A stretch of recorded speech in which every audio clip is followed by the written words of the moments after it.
encuentra en un banco, en el Banco de la Nación. Los facinerosos ingresan al banco, están ejecutando el delito de robo agravado. Cuando sacan sus armas y pretenden sustraer el dinero, la policía los detiene dentro del banco.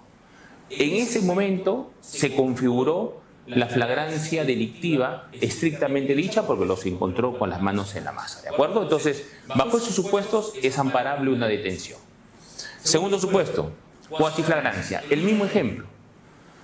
Los facinerosos ingresan al banco, la Policía Nacional del Perú está en las inmediaciones del banco y cuando se percatan de que sustraen dinero y huyen del banco, va detrás de los facinerosos.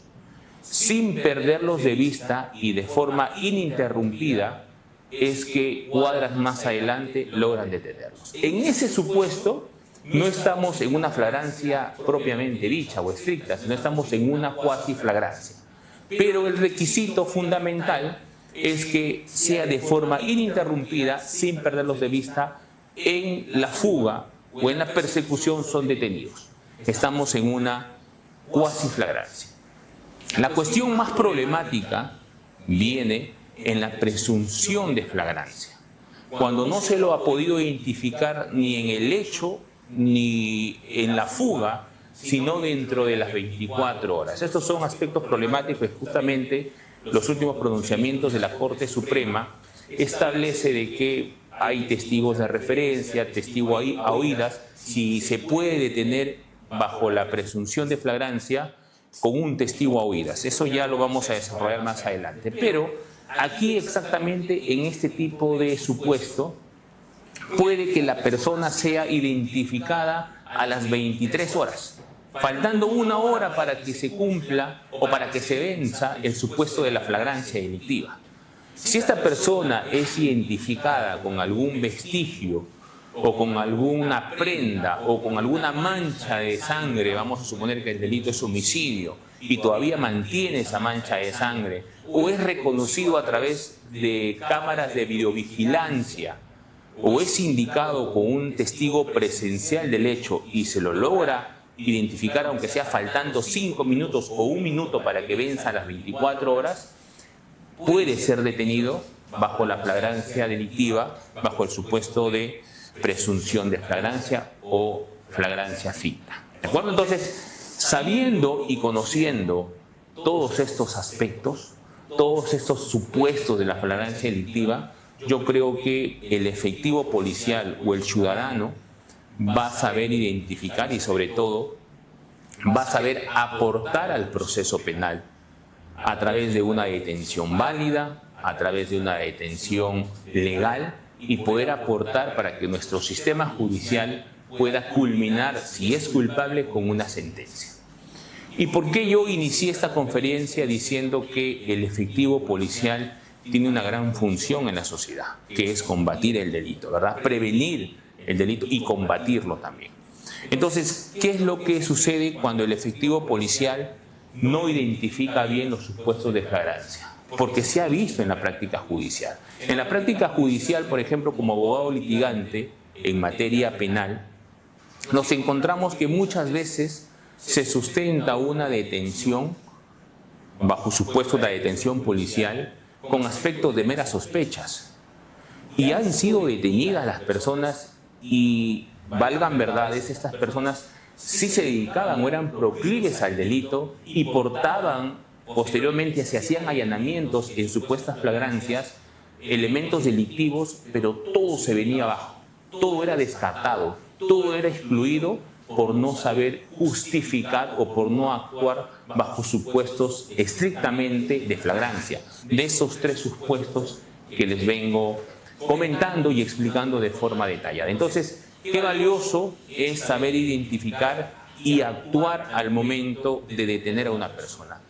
Pero no solamente nos quedamos con lo que establece nuestro Código Procesal Penal en el artículo 259, ni con lo que dice la Constitución Política en el artículo 2, literal 24, numeral F, sino es que también es bueno que ustedes sepan que la jurisprudencia penal y los acuerdos plenarios y las sentencias plenarias casatorias nos ayudan no solamente a los abogados, sino a todos los operadores, en este caso a la Policía Nacional del Perú, para poder recabar información que pueda sustentar, después de la detención, de ser posible, un requerimiento de prisión preventiva. Porque si nos encontramos frente a un delito grave, como es un robo agravado, una extorsión, un sicariato, etcétera, el policía o el efectivo policial debe saber y debe entender de que tiene que su actuación estar de acorde a la estrategia operativa, ya que surgió todo este conflicto hace poco respecto a quién tiene la estrategia operativa, estrategia jurídica. Se quedó que la policía tiene la estrategia operativa, pero esta estrategia operativa no va a poder tener frutos, no va a poder ser eficaz si no conocemos lo que la Corte Suprema dice sobre qué debemos recabar en estas 48 horas de detención por flagrancia delictiva. ¿Qué dice la Corte Suprema? Que para pedir una prisión preventiva, o qué dice el artículo 268 del Código Procesal Penal, que para poder recabar información urgente, identificar a la persona, tenemos que buscar graves y fundados elementos de convicción. Pero ¿qué pasa si el policía, si el efectivo policial que está a cargo de esta detención no sabe qué son graves y fundados elementos de convicción? Dice, no, eso que lo vean los abogados, que lo vea el fiscal, quien va a adecuar la estrategia netamente legal, la estrategia jurídica. Pero si yo como técnico no le aporto en base o en clave a esa estrategia legal y operativa sobre graves y fundados elementos de convicción, no voy a poder aportar al sistema de persecución penal para poder cumplir los fines del proceso. ¿De acuerdo? Entonces, para eso es bueno que revisen todos los amigos efectivos de la policía que están conectados en esta plataforma, en los estudiantes de Derecho. También el efectivo policial, pienso que es una obligación que sepa o tenga conocimiento sobre una sentencia plenaria casatoria muy importante y básica, que es con la búsqueda de elementos de convicción y tratar de cotejarlos en qué nivel de sospecha podrían encontrarse, ¿de acuerdo? Luego lo vamos a complementar. Con la sentencia plenaria casatoria 1 del año 2017.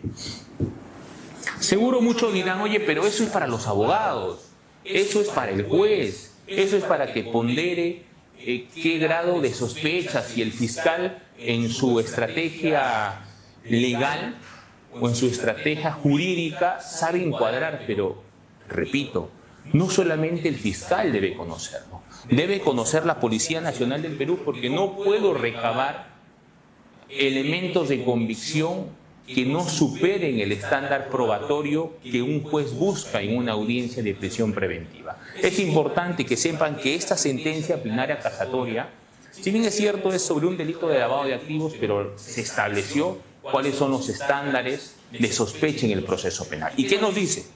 Primer estándar de sospecha. 1, tenemos la sospecha inicial. Sospecha inicial. 2, tenemos la sospecha reveladora. 3, tenemos la sospecha suficiente. 4, tenemos la sospecha grave. Y vamos a ponerle, no habla de la certeza, pero lo que se busca en un juicio oral para condenar a una persona es la certeza. Vamos a ponerlo como la última categoría para poder acreditar o probar un hecho para una condena, ¿no? La certeza. Hasta el 4 está en la sentencia plenaria casatoria. ¿Y qué debe conocer? ¿Qué deben conocer el efectivo policial que ya tuvo una detención policial, ya realizó sus actas, y qué tiene que lograr encontrar? ¿Qué tiene que aportar en esa estrategia operativa? Porque el efectivo policial dirá, ya lo detuve, si está inmerso en un delito grave, ¿a dónde voy a apuntar? Está bien, ¿no? Mucha problemática hubo. Yo manejo la parte operativa, tú la parte jurídica. Bien, tú como parte operativa, dame a mí los recursos para yo poder encuadrar en el tipo penal. Entonces la policía, en una detención, no puede ir solamente a recabar elementos que encuadren en una sospecha inicial, porque no serviría para pedir una prisión preventiva. La sospecha inicial solamente es un estándar en el cual se identifica a alguien para poderle aperturar una diligencia preliminar o alguien para aperturarle diligencias preliminares, puesto que después de las 48 horas, si no se encontró y se trabajó para una sospecha inicial, esa persona, por más que haya cometido un delito grave, se va a tener que ir dentro de las 48 horas. No nos basta como efectivos policiales recabar información para una sospecha reveladora, porque la sospecha reveladora solamente sirve para formalizar una investigación preparatoria. Una vez que en la sospecha inicial tú ya lo has identificado, tú ya lo has vinculado, has visto que el delito no ha prescrito, que hay una persona identificada, y si buscas acciones mínimas de corroboración, vamos a caer en la sospecha reveladora, que tampoco va a servir para fundamentar o que el fiscal pueda tener una estrategia legal o jurídica correcta para pedir una prisión preventiva. Entonces, estas dos no nos sirven al momento de recabar información en una detención policial. Sospecha suficiente. La sospecha suficiente, que es un estándar un poco más alto, es como para una acusación. La sospecha suficiente todavía no satisface lo que el artículo 268 dice para una prisión preventiva. Sin embargo, es un estándar superior a la sospecha inicial, sospecha reveladora, que en el proceso penal a los abogados y a los fiscales les sirve para identificar una acusación, para saber si un proceso va a pasar la etapa intermedia de ir a juicio o se queda en investigación preparatoria por un pedido de sobreseimiento.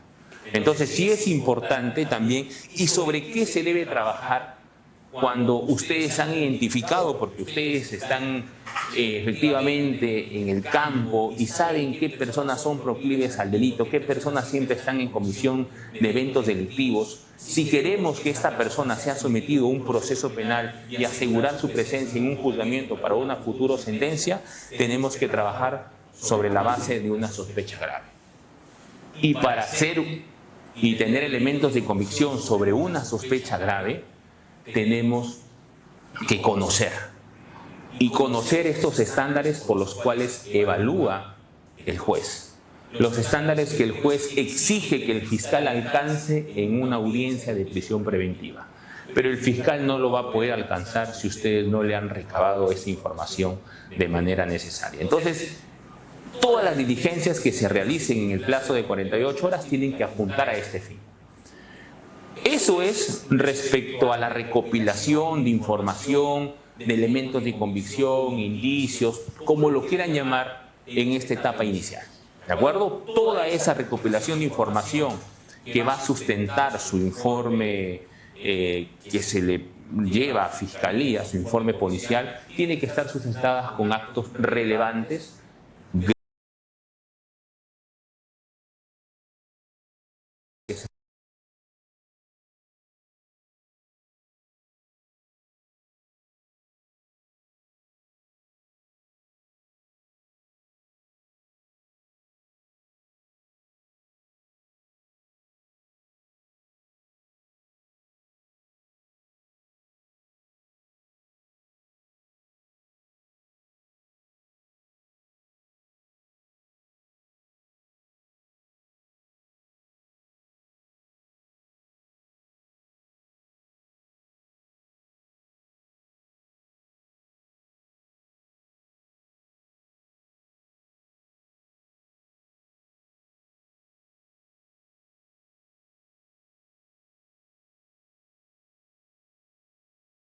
se hace juez constitucional cuando de repente un abogado plantea una acción constitucional de habeas corpus, cuestionando la actividad o la intervención o la detención policial. Y para eso es bueno que el efectivo policial no solamente conozca los supuestos de la flagrancia delictiva, sino que conozca el artículo 71, vamos a ponerlo por aquí, el artículo 71 del Código Procesal Penal.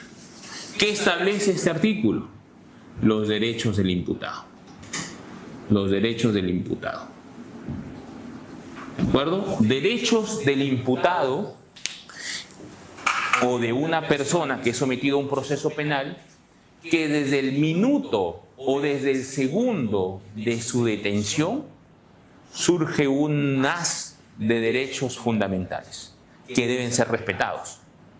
Si tú, efectivo policial, quieres que tu acta de intervención sea robusta, sea un acta que trascienda y que vaya hasta el juicio oral sin ningún aspecto problemático, debes coger tu Código Procesal Penal, artículo 71 del Código Procesal Penal, derechos del imputado.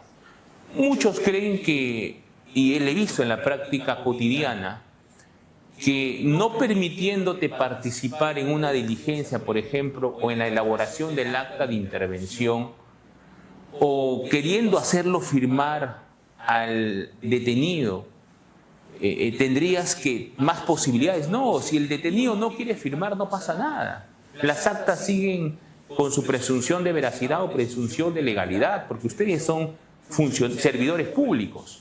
Y como servidores públicos se tiene la buena fe que ese acto realizado es válido. Y eso no se puede venir abajo salvo prueba en contrario. ¿Y cuál es la bendita prueba en contrario? Un video, por ejemplo, que lo que se dice no se condice con la realidad. Que existe vulneración de derechos fundamentales porque hay evidencia a través de una acción fílmica que esto no corresponde a lo que verdaderamente se quiso decir o se puso cuestiones irreales que nunca sucedieron. Entonces, como efectivo policial, debes saber que el imputado tiene derechos.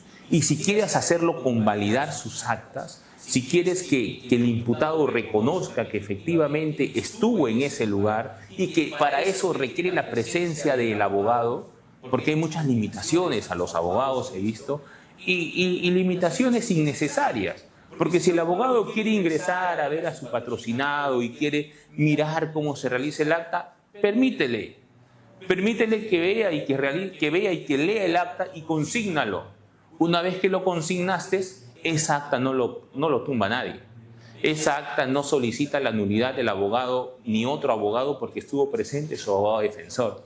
Que se niega a firmar, no lo firmes, pero tú ya convalidaste estando presente ahí. Por lo tanto, el conocimiento de todas estas herramientas legales te va a hacer realizar un trabajo eficaz. Estos controles de legalidad son muy importantes. Por ejemplo, ¿qué dice el artículo 71? Hay un aspecto muy problemático que se ve siempre en las actuaciones policiales. Puntos neurálgicos creo que todas las dependencias policiales pasan o pueden pasar en algún momento. Que al momento de realizar una detención se consigna en el acta de intervención referencias que el detenido da. El artículo 71 dice que nadie puede ser obligado a reconocer responsabilidad o autoincriminarse. Sin embargo, en el acta de intervención, lo primero que se pone muchas veces es que el detenido, vamos a suponer un caso de droga, reconoce vender droga y reconoce que no solamente tiene lo que le han encontrado en el bolsillo, sino reconoce tener más en su casa. Y reconoce además que le compra a Juan y que Juan vive en tal sitio y que en ese sitio van a encontrar. Entonces, el acta de intervención se desnaturaliza y se convierte en una suerte de acta de declaración. Y por eso es que muchos de los abogados, por eso es que muchas de las personas solicitan tutela de derecho. Y esas actas, según el criterio jurisdiccional en cada distrito judicial, muchas veces son declaradas nulas. Y todo lo que conllevó al registro personal, muchas veces posterior a ello se hace el registro domiciliario, todo eso no se puede utilizar para la imputación. Entonces, qué importante es no desnaturalizar. Si se hizo eso, por ejemplo, si se pudo consignar y lamentablemente esto fue declarado nulo por el juez de investigación preparatoria, todavía hay una salvedad, ¿no? Y eso lo estableció la Corte Suprema también, que el efectivo policial en juicio oral bajo el acuerdo plenario 2 del año 2005, de declaración de testigos, de las personas que han participado, sea coherente, sea persistente y no haya ningún tipo de incredibilidad subjetiva, que haya una cierta enemistad con el intervenido para que esa declaración tenga contundencia y hasta se condena a personas pese a que el acta se declaró nula, pero persiste la declaración de los efectivos policiales. Pero es una doble trabajo, es una doble función que no se puede correr el riesgo cuando sí existen personas que están vinculadas a eventos delictivos. O bien el efectivo policial se convierte en la piedra angular del proceso penal, o bien se vuelve también el efectivo con la actuación policial deficiente en un riesgo en el proceso penal que podría traer consigo el archivo del proceso cuando en sí puede haber recabado identificación de una persona proclive al delito. Entonces, la importancia de la función policial dentro del proceso penal es vital. Estamos entonces habiendo reconocido todos esos aspectos de la detención policial.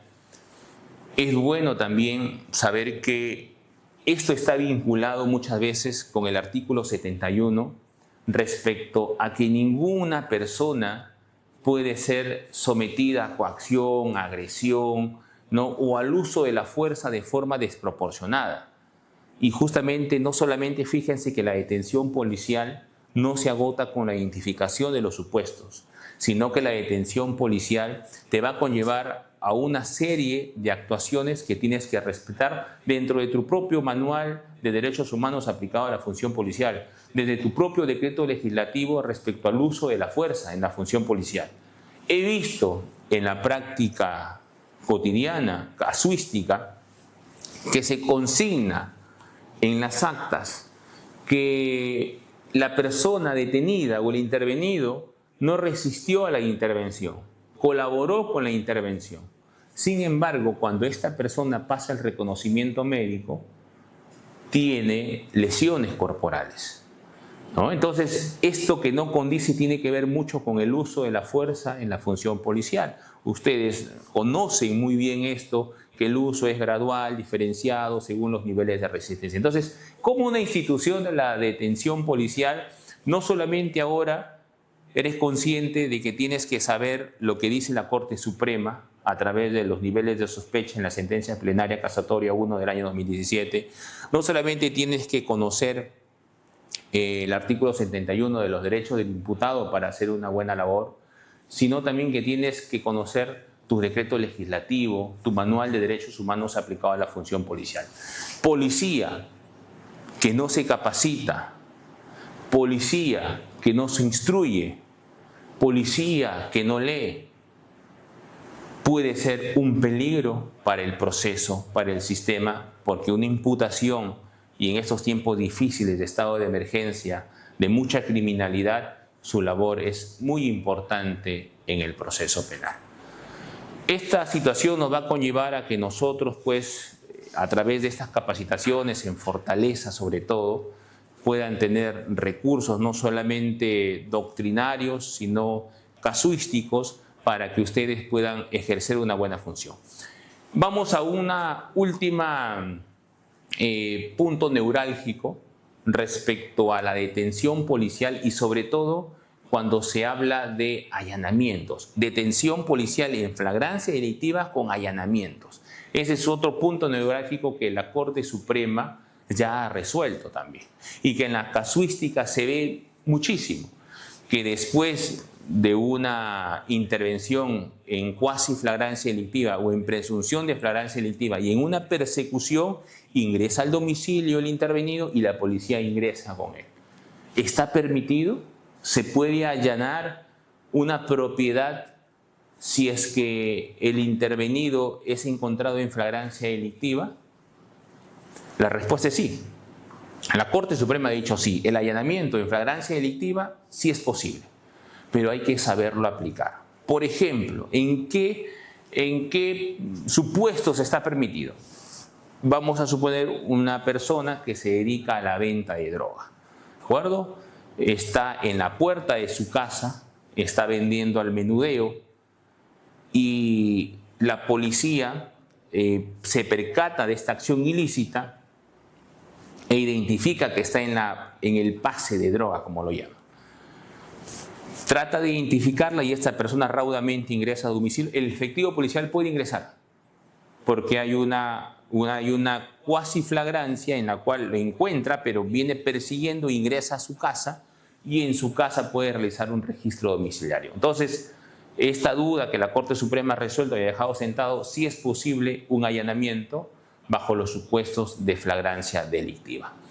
Entonces, ¿pero qué sucede? Y eso sí les voy a comentar un caso que sucedió en el Departamento de la Libertad.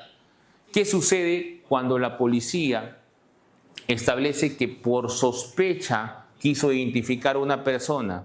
Esta persona no se dejó identificar, corrió a su casa, la policía ingresó con ellos y dentro del domicilio encontró una serie de actividades ilícitas como receptación, encontró, por ejemplo, tenencia de municiones, de armas, de forma ilícita, y no se respetó o no se aplicó debidamente los supuestos de la flagrancia delictiva, esas actas pueden ser excluidas a través de una tutela de derechos. Así que esperamos que estas reflexiones respecto a este tema tan importante como la detención policial haya sido, pues, más que generarles certezas, dudas para que ustedes puedan seguir investigándose, formándose, capacitándose, porque es un tema que no culmina aquí, sino aquí es el punto de partida para seguir indagando.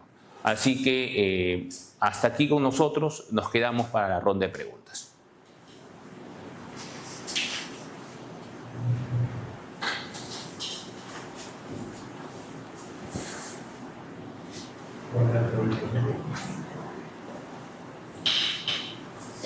Buenas tardes. ¿Algún participante que desea realizar una pregunta, por favor? Pueden levantar su mano para yo darle pase o si en todo caso pueden escribir mediante el Meet. Ok.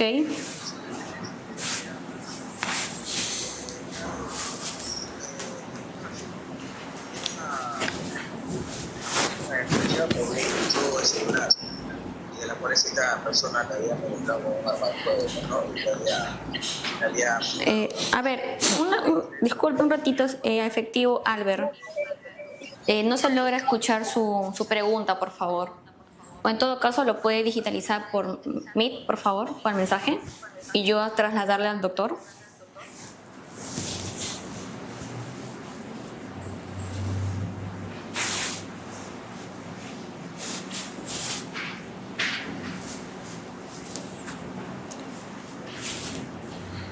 Ya, acá hay una quiere señalar el señor Alain si acerca sobre las casaciones de allanamiento de flagrancia, si puede mencionar una conocida que usted ha llevado un caso. Sí, existen casaciones de la Corte Suprema. Lo que pasa es que yo les voy a compartir por interno un habeas corpus de la interposición de mi persona y les voy a pasar por interno, en la cual el último caso que conté es respecto a eso. Y voy a precisarlo y voy a detallarlo, ya que hay el interés de saber sobre esa acción constitucional, que se las voy a pasar de forma inmediata después de esta conferencia. A ver, sucede que un ciudadano estaba sin polo en las afueras de su casa, estaba sin polo, estaba con tatuajes, tenía tatuajes en el pecho, en la espalda, y grupos de inteligencia pasan por esa zona y sobreparan. El ciudadano se asusta, él refiere eso en su declaración, se asusta y comienza a huir. Y en esa huida los policías van tras de él. Y el ciudadano había dejado su puerta entreabierta. Ingresa y la policía ingresa. Cuando se encuentran en el primer nivel de la sala y la cocina, encuentran que esta persona tenía 4 motos robadas. Encuentran una caja de municiones de 50 balas y encuentran también 2 armas de fuego. Entonces, proceden a su detención, procede esta persona a ser llevada a la dependencia policial y en la dependencia policial comienzan las primeras diligencias. Ese mismo día, al ser un control de legalidad de la detención, puesto esto no estaba sustentado en una flagrancia delictiva. El señor no había cometido un delito ex ante, no tenía ninguna denuncia dentro de las 24 horas. Sin embargo, esta actitud sospechosa que se planteó en el acta de intervención no alcanza para una detención policial. Si se sabía que esa persona tenía algunas actividades ilícitas o tenía algunos elementos ilícitos, lo que se debió solicitar fue una detención preliminar con allanamiento. ¿Para qué? Para poder, a través de un tamiz constitucional, poder recabar esa información y poder detenerla, pero no de la forma siguiente. Y para esto seguramente ustedes lo saben muy bien, que la sospecha, que la actitud sospechosa funciona muy bien para los controles de identidad, ¿verdad? Porque una persona sustenta muchas veces su control de identidad en una actitud sospechosa, pero no para realizar una detención policial. Me haces acordar, terminando, por favor, Correcto. para de compartirles a todos el habeas corpus, donde cuenta este interesante caso. Sí, no hay problema, doctor. A ver, ¿habrá otra pregunta que puedan digitalizar mediante el Meet, por favor? Pueden hablar. ¿Sí, ya se puede hablar? Sí. Ya, correcto, a ver. Ok, correcto. Diego, levántate la mano. Sí, levantó la mano el efectivo Diego. ¿Puede realizar su pregunta, por favor? Sí, doctor, buenas tardes. En el caso de flagrancia, me dice que yo no tengo que perder de vista, no, la persona que en este caso está huyendo. Suponiendo que no lo estoy persiguiendo, no, y esté con arma y le tiran, no lo arroja al momento de aprenderlo, ya no tiene el arma. ¿Cómo puedo sustentar ahí? Porque en el transcurso que he corrido, no, ya lo he tirado y no he podido visualizar en qué momento está deshecho del arma. ¿Cómo lo puedo sustentar ahí? En caso no hubiera videovigilancia o no hubiera unas cámaras que me puedan ayudar a eso. A ver, sí entiendo más o menos. A ver, para entender, tú estás persiguiendo a una persona que está huyendo con un arma en la mano. Esta persona, lo sigues persiguiendo a él, arroja el arma, lo sigues persiguiendo y lo detienes. ¿Así es? Así es, doctor, correcto. Ya, entonces, claro, esta persona podrá ser detenida. Como te digo, ustedes, los efectivos policiales, tienen presunción de veracidad. Lo que dicen ustedes se da por cierto, salvo prueba en contrario. Quien debería acreditar que no fue así, si quiere cuestionar el acto de intervención, es el intervenido o es el detenido. He visto yo sentencias condenatorias a personas que se les ha imputado el delito de tenencia ilegal de armas, pese, ojo, muy interesante también, y tengo esa sentencia que les puedo compartir. A ver, una persona fue sentenciada por tenencia ilegal de armas, pese a no habérsele encontrado el arma. Curioso, ¿verdad? Seguramente dirán, pero ¿cómo es posible? Sí es posible. Porque a esta persona se le hizo la absorción atómica y salió positivo. Salió que tenía plomo vario antimonio. Y por referencia de personas, de testigos, que esta persona había hecho disparos y había amenazado con el arma en la cabeza, no ejecutando el disparo, pero que lo había amenazado. Posteriormente llegó la policía y escondió el arma y se lo detuvo. Y se lo procesó por tenencia ilegal de arma de fuego. Y el juez, a través de la prueba indiciaria, condenó a esta persona. Entonces, lo que tú tienes que saber que para aplicar el tema de la detención por cuasi flagrancia, no lo tienes que perder de vista, tienes que detenerlo. Lógicamente, luego harán una búsqueda, ¿no?, de los elementos delictivos. Seguramente lo podrán encontrar o no, pero tu acta, si está bien redactada, bien formulada, bien controlada de forma legal a través de los supuestos de la flagrancia, esa acta va a trascender. ¿Habrá otra pregunta? ¿Desean levantar la mano, por favor? Doctor, buenas noches. Una consulta. En caso de un delito, por ejemplo, de hurto de un sujeto que se ha dado fuera de las 24 horas, pero este agraviado va a una delegación policial y tiene el tema del GPS, pero está fuera de las 48 horas, o 24 horas, perdón. Y con el policía van al lugar, que digamos sea un establecimiento de venta de celulares, y reconoce de forma inmediata en ese establecimiento el celular. Se daría la flagrancia y la otra, en base a ese mismo caso, el policía estaría autorizado para hacer el registro a ese establecimiento de venta de celulares o no. A ver, si ya pasó las 24 horas, 24 y un minuto, ya no nos encontramos en los supuestos de la flagrancia. Eso es muy importante, ¿no? Por más que haya un GPS que lo pudo identificar plenamente, el tamiz de legalidad es siempre dentro de las 24 horas. Dentro de las 24 horas. 24 y 1 ya no es flagrancia. No sé si por ahí esa era la pregunta, es lo que entendí. Esa era la primera parte. O sea, porque ahí también, como el agraviado está denunciando, y por decir, la receptación tiene varios verbos rectores que podrían ser el ocultamiento. Claro. Y- Ahora sí cambia, ¿no? Porque tú me habías propuesto el delito de hurto, ¿no? De hurto. Si nos basamos solamente en hurto, no. Si bien es cierto, el tema de la receptación es un delito permanente que mantiene sus efectos.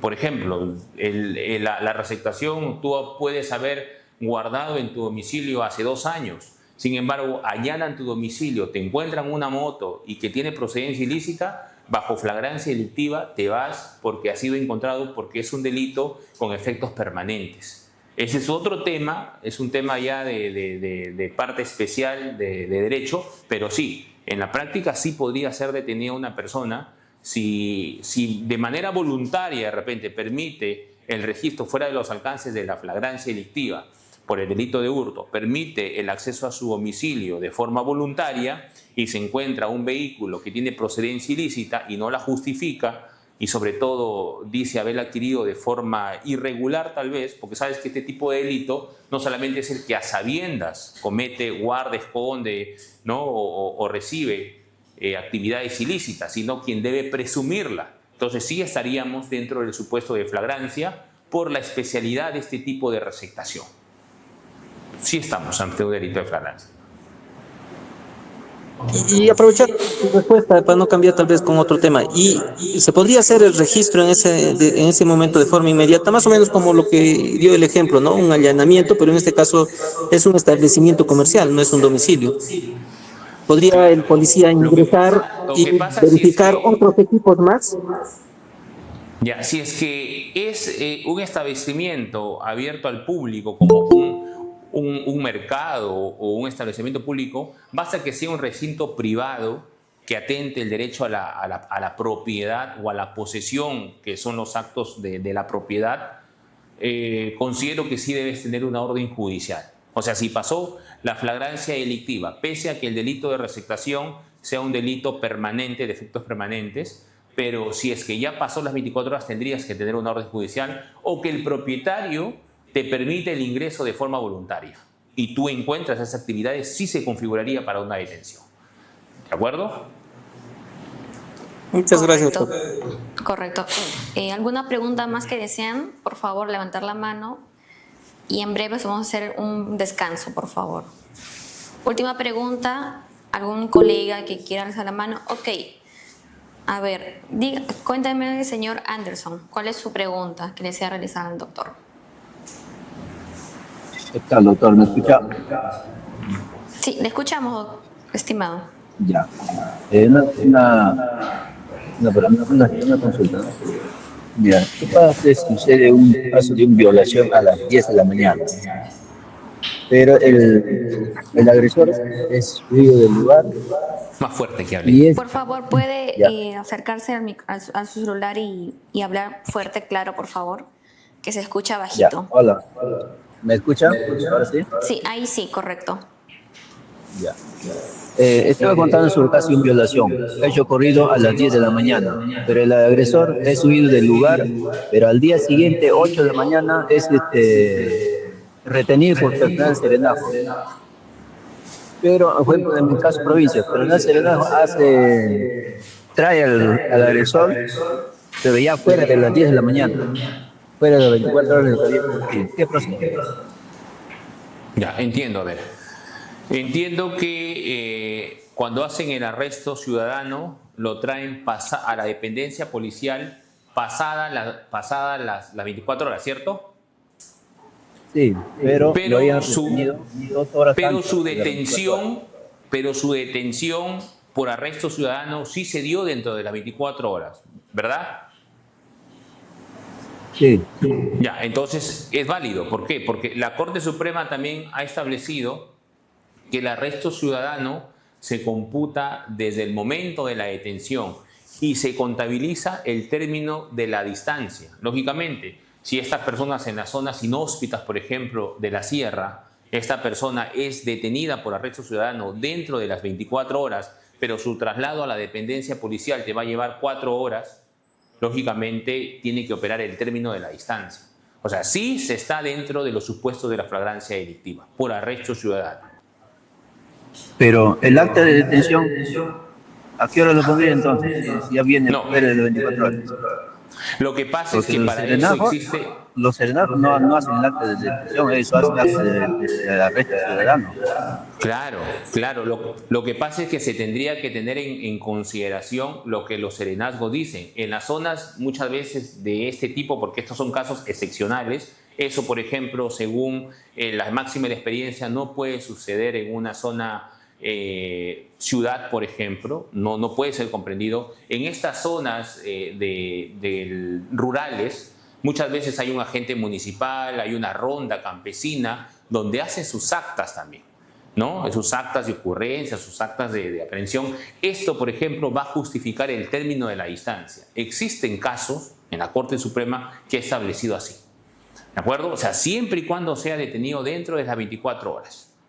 El término de la distancia en demorar a ponerlo a disposición de una dependencia policial puede distar de 6 horas, 4 horas sin ningún inconveniente.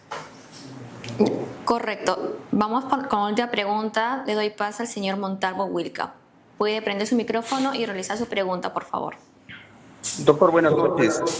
Doctor, en un accidente de tránsito, cuando la víctima o el peatón ha tenido una atención ambulatoria, ¿el efectivo de la policía puede detener al conductor? Bien. Lo que pasa es que justamente ahí va a aplicar lo que yo les he tratado en esta conferencia. La sospecha inicial, ¿de acuerdo? La sospecha inicial.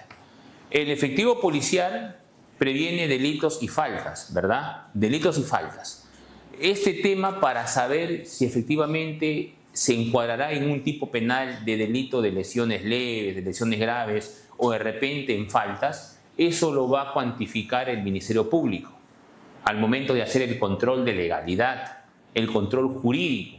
El efectivo policial, al ver una circunstancia de esta naturaleza, un accidente de tránsito, sea con lesiones que posteriormente se van a determinar con un certificado médico legal, sí opera la detención policial. Puede detener a los conductores, puede detener a la persona que efectivamente habría participado en este evento delictivo para el esclarecimiento de los hechos, bajo un nivel de sospecha.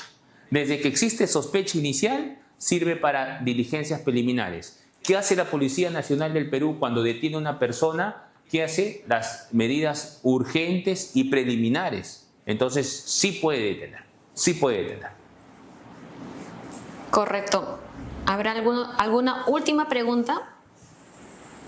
Correcto, ok. Tenemos a Glick Olivares. Puede prender su micrófono, por favor, y realizar su pregunta respectiva al doctor. Doctor, muy buenas noches. Disculpa, solamente dos preguntas respecto al allanamiento.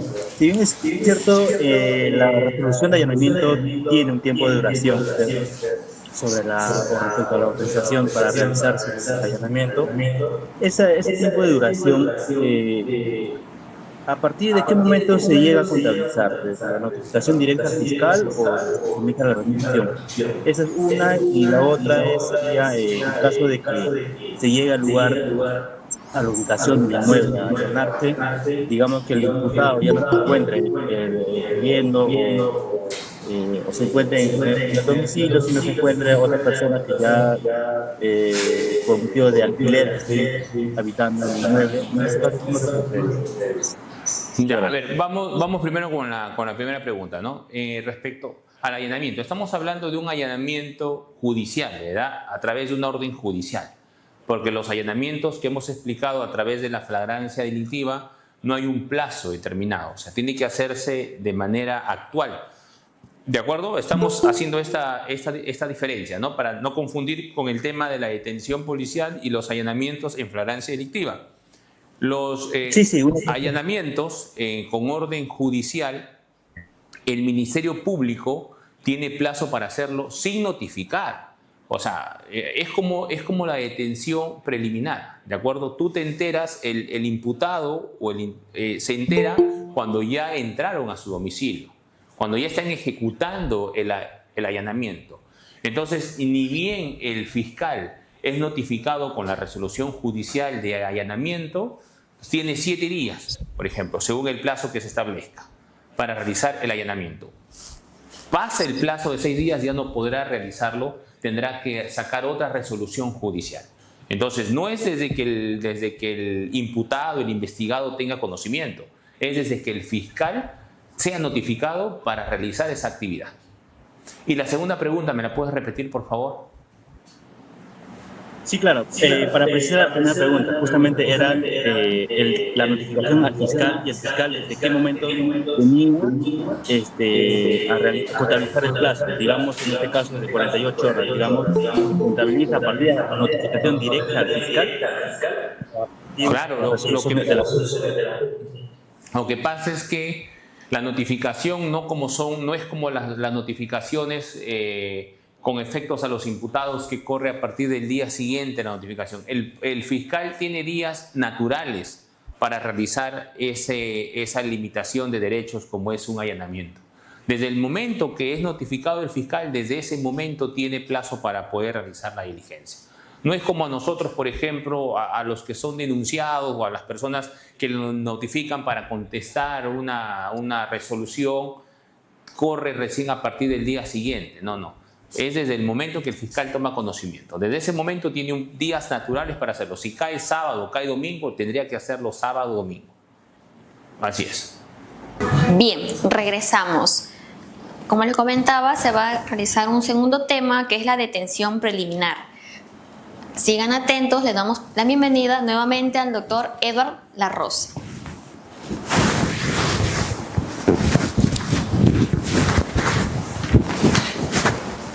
Bien.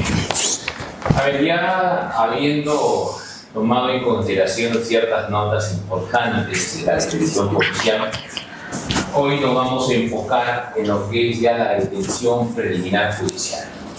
Y para eso creo que nos ha servido bastante poder analizar la sentencia plenaria 1 del año 2017 y los niveles de sospecha en el proceso penal.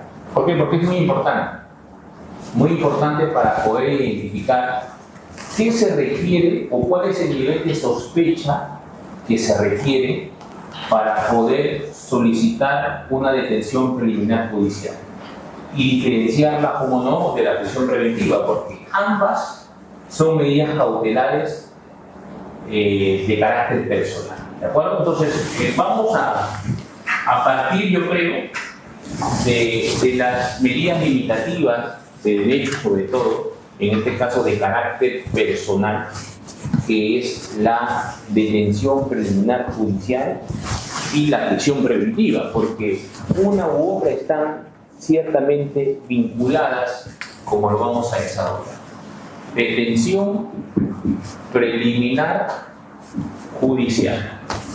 Artículo 261. Tenemos acá la prisión preventiva. Prisión preventiva. Artículo 268. ¿De acuerdo? Entonces, acuérdense siempre de la sentencia, porque esa la vamos a desarrollar. Sentencia plenaria casatoria 1 del 2017. ¿Cuál fue la primera situación problemática que pasó la detención preliminar? La detención preliminar, como ustedes saben, culturalmente ha venido con ciertas reformas. La última reforma se hizo en diciembre del año 2024 y recientemente, calientito nomás, se ha vuelto a reactivar con nuevos conceptos la detención preliminar. Ya lo vamos a ir viendo, pero ha sido una figura que ha venido modificándose, variándose, aplicándose últimamente en nuestro contexto social político.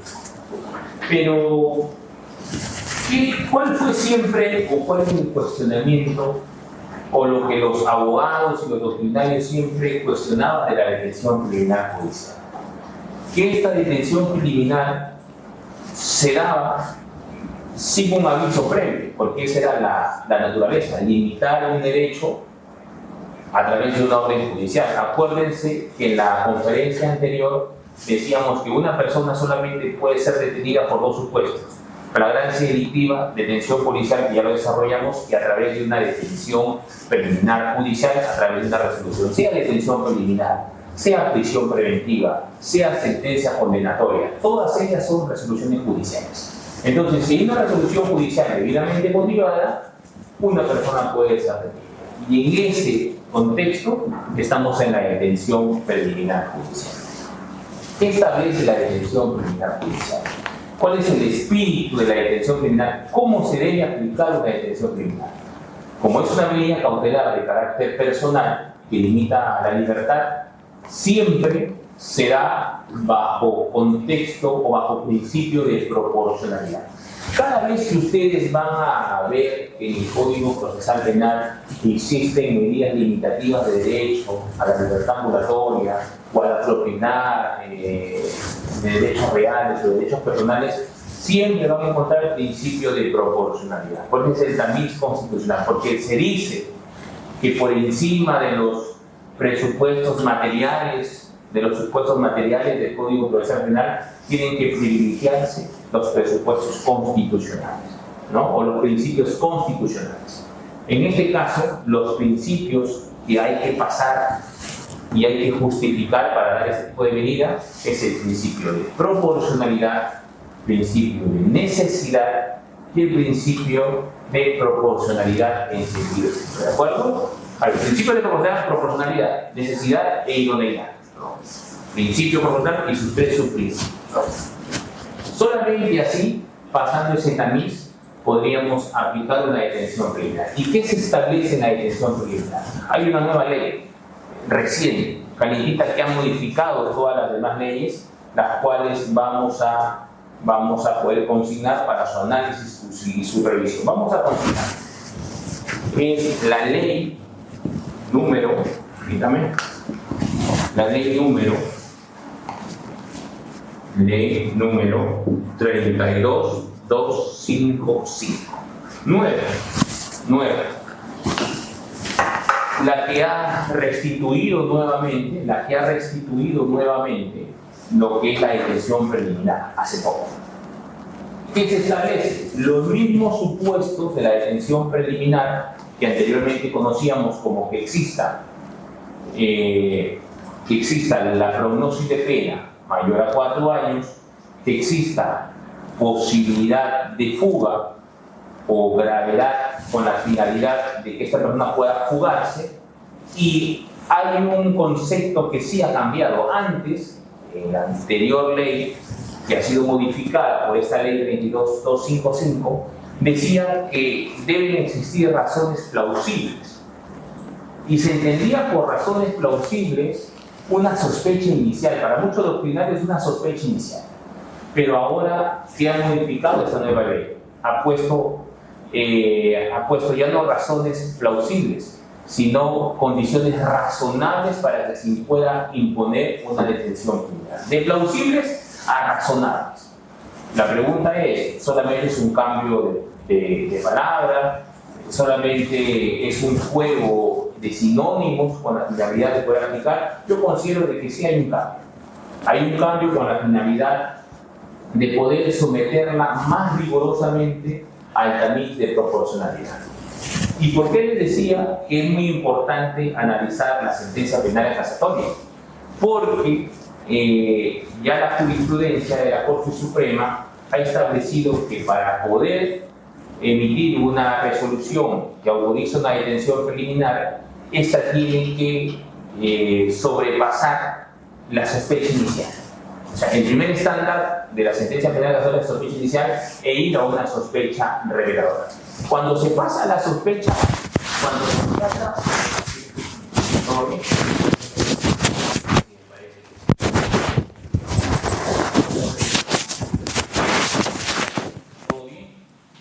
Sí, lo había puesto aquí en el bolsillo de aquí. ¿Sí? A ver, salimos.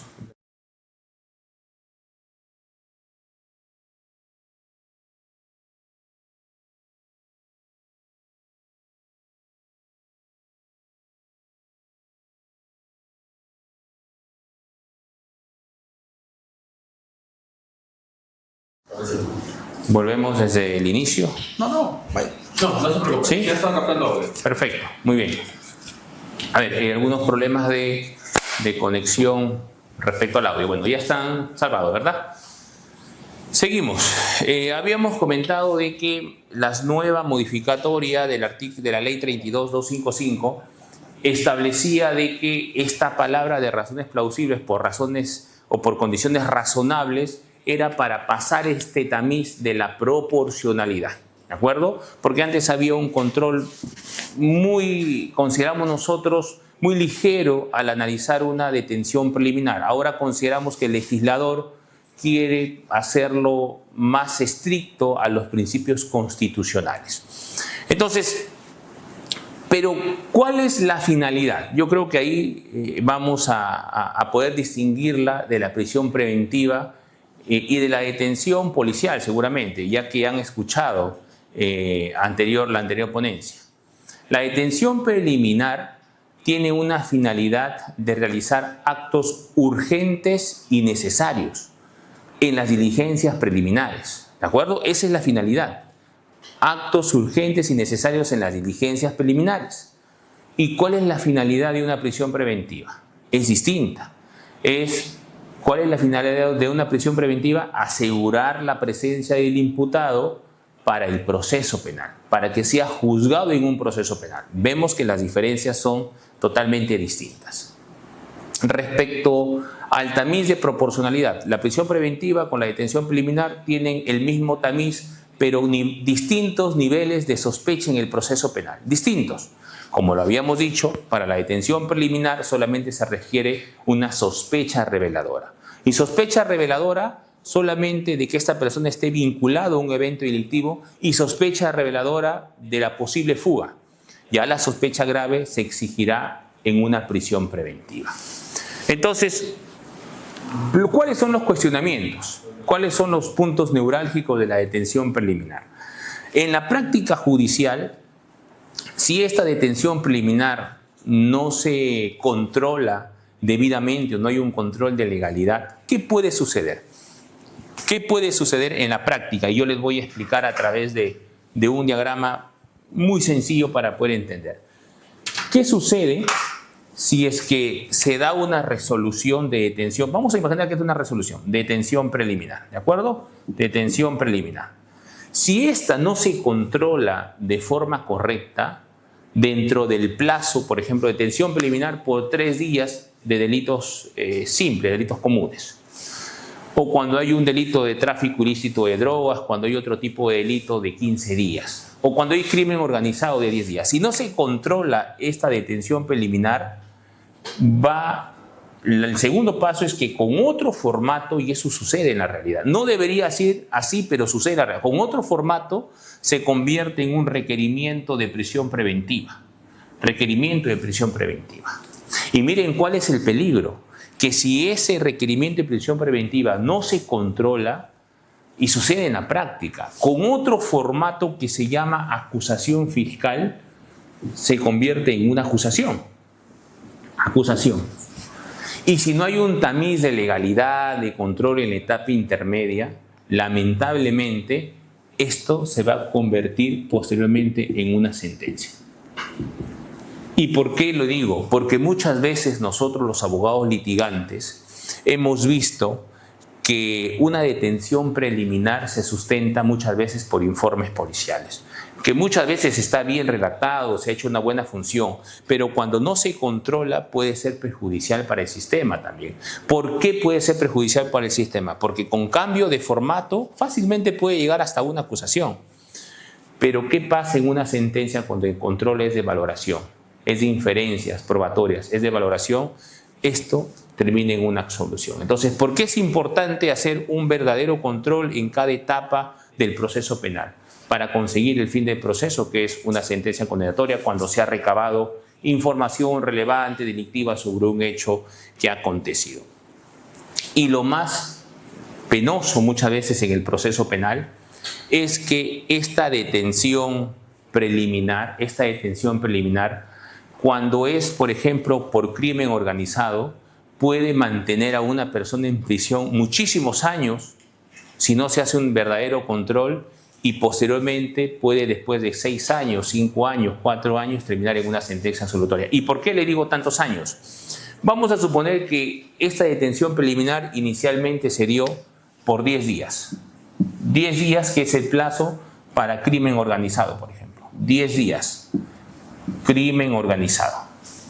Cuando llegamos a la audiencia de prisión preventiva, el fiscal pide 36 meses, ¿de acuerdo?, de prisión preventiva. Se declara fundada la prisión preventiva. Estamos hablando de 3 años, ¿de acuerdo? Posteriormente se puede pedir hasta una adecuación por 1 año más, sería 4 años, ¿de acuerdo? Más 1 año, 4 años. Y posteriormente, en un juicio, habremos ya pasado aproximadamente de 3,5 a 4 años. Y en un juicio podrían absolverse a personas si es que no se ha venido controlando todas estas actividades en cada etapa del proceso penal. Entonces, ¿cuál es la importancia de la detención preliminar? Es muy necesaria, sí es cierto, pero también tiene riesgos en el proceso penal. Necesaria porque gracias a la detención preliminar, se pueden desarticular organizaciones criminales. La única forma, considero yo, de luchar contra la criminalidad es a través de una detención preliminar. Que se realicen aquellos operativos, recordarán ustedes, en horas de la madrugada, a casas con allanamientos, y se pueda detener a personas y luchar contra este flagelo. Sin embargo, el no cumplimiento de un control de legalidad puede traer consecuencias futuras también negativas, como es mantener a personas cuando no se tiene, pues, el nivel de sospecha o el nivel de medios probatorios para mantenerla, pero cuando no se supera un verdadero control, pueden culminar siendo perjudicadas tantos años y posteriormente en una sentencia absolutoria. Así que, conociendo todas estas categorías, desde la detención policial, detención preliminar, distinguirla de la prisión preventiva, yo creo que vamos a ser no solamente mejores efectivos policiales, mejores abogados, sino también mejores seres humanos, que nos va a poder ayudar no solamente a aportar a un sistema judicial, sino también a realizar una buena actividad. Así que quedo atento a las preguntas que se tengan que realizar.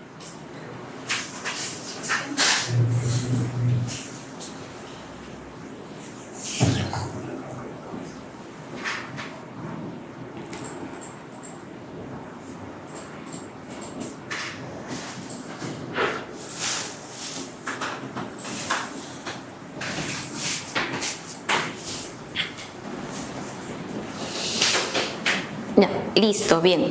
¿Algún participante que desea realizar una pregunta, levanten su mano, por favor, para darle el pase?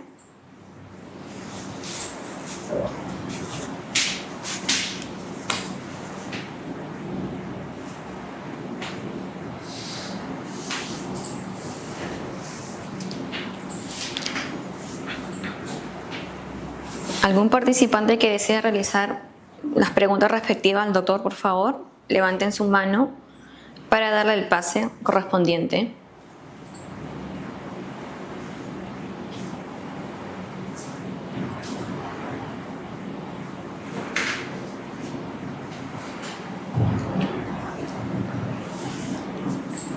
Ok. A ver, vuelvo a preguntar, ¿algún participante que desee levantar su mano para que puedan indicar su pregunta respectiva al doctor acerca de la clase de detención preliminar, por favor? O en todo caso, nuestros amigos de TikTok que nos están viendo en vivo pueden escribir sus comentarios realizando las preguntas, por favor. No hay ningún problema. Las preguntas libres. Anímense. Absorban sus dudas que tengan. Amigo policía, amigo estudiante de Derecho.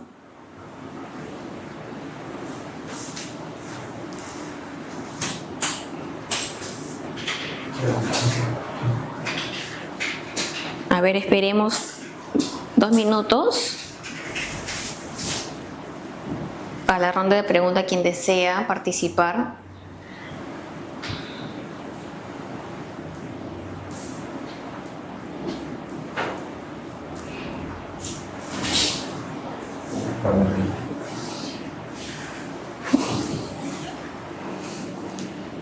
Bien. Vuelvo a repetir, algún participante que desean formular sus preguntas o sus consultas, pueden levantar la mano y le doy el pase para que puedan. Ok, vamos a verificar el chat. Dice, el señor Robert Churata dice, ¿de qué manera se puede ejercer un control efectivo de la detención en el proceso penal? Bien, a ver, por ejemplo, si hablamos de la detención preliminar, el control lo realiza el juez de investigación preparatoria, porque el Ministerio Público solicita al juez de investigación preparatoria detención preliminar. Y esta detención preliminar, como lo hemos establecido, viene a través de solamente una sospecha reveladora. El juez, al analizar que existen situaciones razonables para emitir una detención preliminar, lo va a realizar. Ahora, ese es el control jurisdiccional. Ese es el control jurisdiccional. Los abogados, por ejemplo, por eso decía, mucho cuidado, muchas veces cuando la fiscalía solamente cambia de formato y pasa de una detención preliminar, sospechosamente pasa a un requerimiento de prisión preventiva, después con otro formato, una acusación. Los abogados que se enfrentan y que consideran que es una detención preliminar arbitraria, tienen derecho a impugnar. Las resoluciones judiciales que ordenan detenciones preliminares tienen un día de plazo para ser cuestionadas a través de un recurso de apelación. Entonces, teniendo una actividad diligente, una actividad netamente de contradicción cuando se considera que es desproporcional, se puede ir, por ejemplo, en vía de apelación. ¿Y cuáles son los errores más frecuentes que he podido ver yo cuando se dan estas detenciones preliminares? Que los actos de urgencia no están debidamente justificados. Los actos de urgencia, se establece dentro de la detención preliminar un cronograma de diligencias. Dice, es urgente la detención preliminar para recabar la detención del imputado. Es urgente para hacer un deslacrado o para que se visualice su celular. Y si nosotros nos podemos a pensar, esas actividades no son urgentes, porque esas actividades fácilmente se pueden conseguir notificándolo para que acuda a una dependencia, al Ministerio Público a dar su declaración. Entonces, muchas veces estas detenciones preliminares deberían ser cuestionadas por los abogados netamente por los principios de necesidad, de urgencia y de proporcionalidad. Correcto. A ver, última pregunta. Quien desea puede participar, levante su mano y darle el pase, por favor. O en todo caso lo puede escribir en el mensaje del Meet. A ver, esperemos 2 minutos más y cerramos la ronda de preguntas.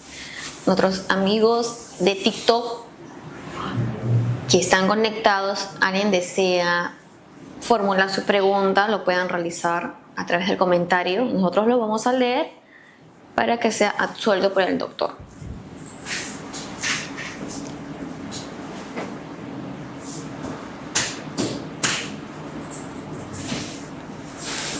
A ver, anímense a formular sus preguntas para que sean absueltos por el doctor, por favor. Ok, vamos a visualizar el chat. El señor Robert Churata nos pregunta, doctor, ¿hay alguna sanción si es que se excede del plazo de la detención para realizar esas diligencias urgentes e inaplazables y otras diligencias? Lo que pasa es que, a ver, la detención preliminar tiene un plazo establecido, ¿no? Normalmente la detención preliminar para delitos no tan complejos se da por 3 días. Para otro tipo de delitos como tráfico ilícito de drogas, la detención preliminar puede ser hasta 15 días. Para crimen organizado, 10 días. Entonces, hay un plazo establecido en el cual pues se tiene que recabar información. No puede ser fuera de esos plazos, porque esta persona ya tiene que ser, al culminar el plazo de detención, tiene que ser puesta a disposición Si van a requerir prisión preventiva, 48 horas para que el juez fije audiencia de prisión preventiva. De lo contrario, el fiscal tendrá que disponer su libertad al no solicitar ninguna medida de coerción más grave como la prisión preventiva. Correcto. Bien, no habiendo más preguntas, damos por finalizada nuestro curso de la detención preliminar. Agradezco a usted, doctor, por su paciencia, por su nutrición de los conocimientos brindados a nuestros amigos policías, nuestros amigos estudiantes de Derecho que están conectados vía Meet y vía TikTok. Espero que le haya sido una exponencia nutritiva para ustedes y que esté llena de conocimiento, y efectivamente el doctor nos va a pasar el habeas corpus que nos comentó y la resolución del allanamiento. Sin más preámbulo, agradecemos por su presencia, doctor, y hasta otra nueva oportunidad. Muchas gracias. Muchas gracias.